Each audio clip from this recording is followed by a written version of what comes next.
Tanggalin natin yung fuse. Ito yung fuse ng fuel pump.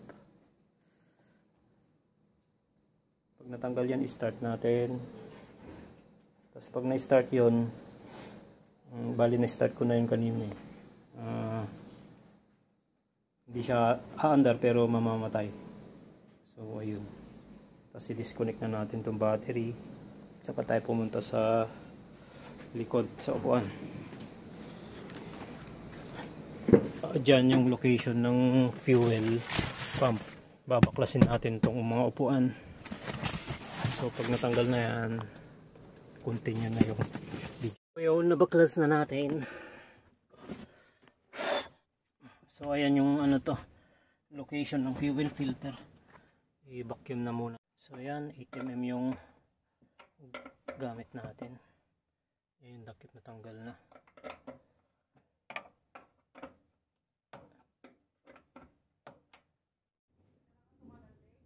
Ayan, medyo mahirap tanggalin. Kailangan maliit. Ayan, nahugot na natin yung ano to, yung fuel filter. Ayan, ito yung replacement nya. So tatanggalin na natin yung fuel motor at ililipat dito. So ito, gayahin lang natin yung nandito, ililipat lang natin. Ito, tanggalin. Una na natin tanggalin to.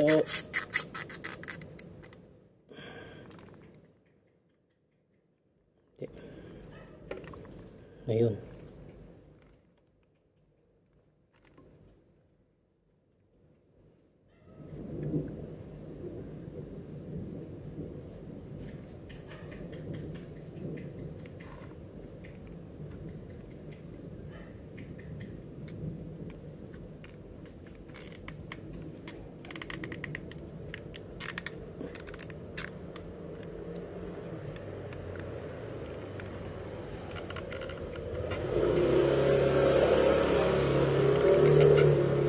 Masakit.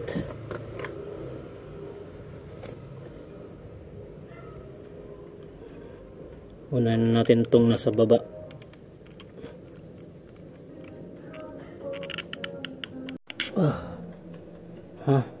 Hirap. Ito, sikwatin lang natin to. Sikwat.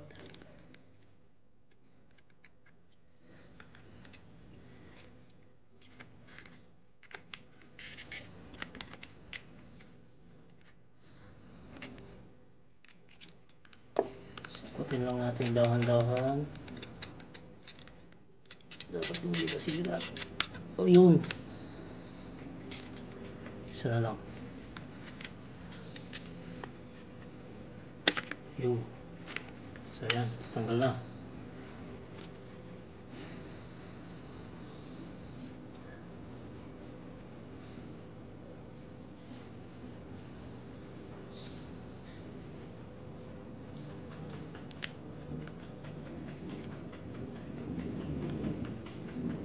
Sikutin natin yan.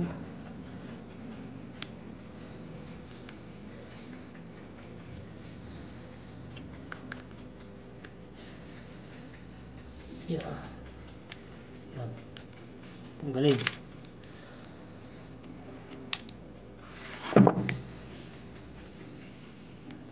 Kasi ito, nasa loob. Oh. Sikot na. Yan, tandaan lang natin kasi kung ano yung tsura nung tinanggal natin, yun din yung pabalik. Ganun din yung tsura ng pabalik.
Ayun.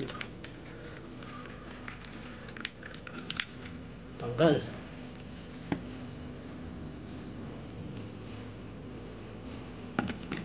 Tanggal na.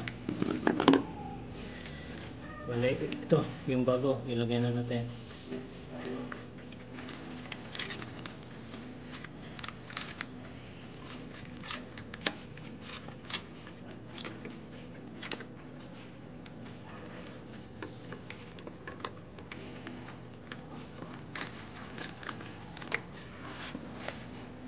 Ay, kunin natin yung goma. Dito yung goma niya sa gitna.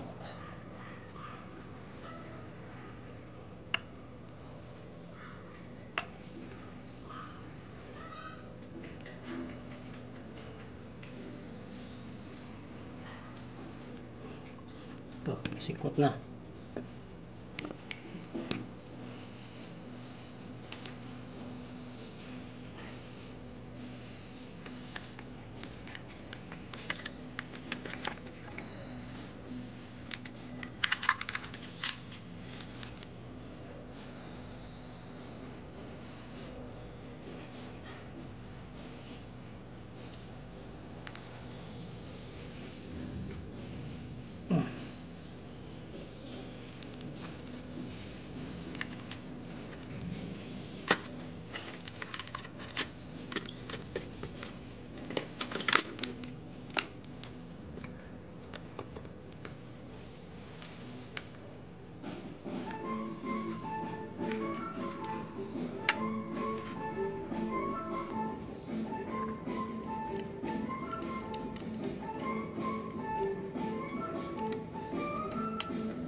So ilagay natin doon sa loob yun. Yan, tulak natin. Yan.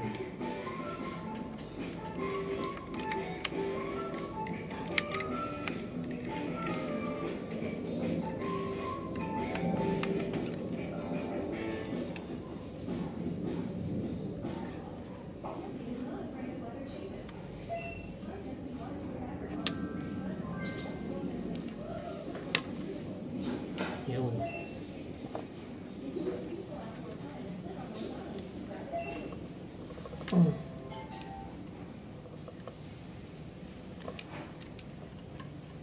Idiin natin.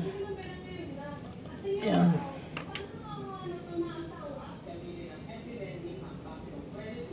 Dito.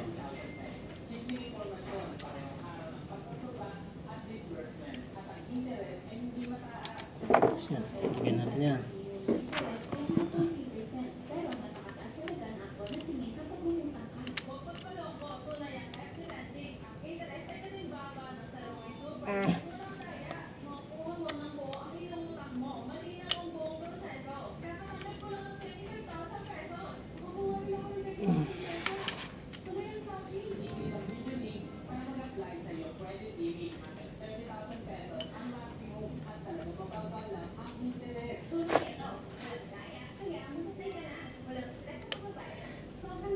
Ayan.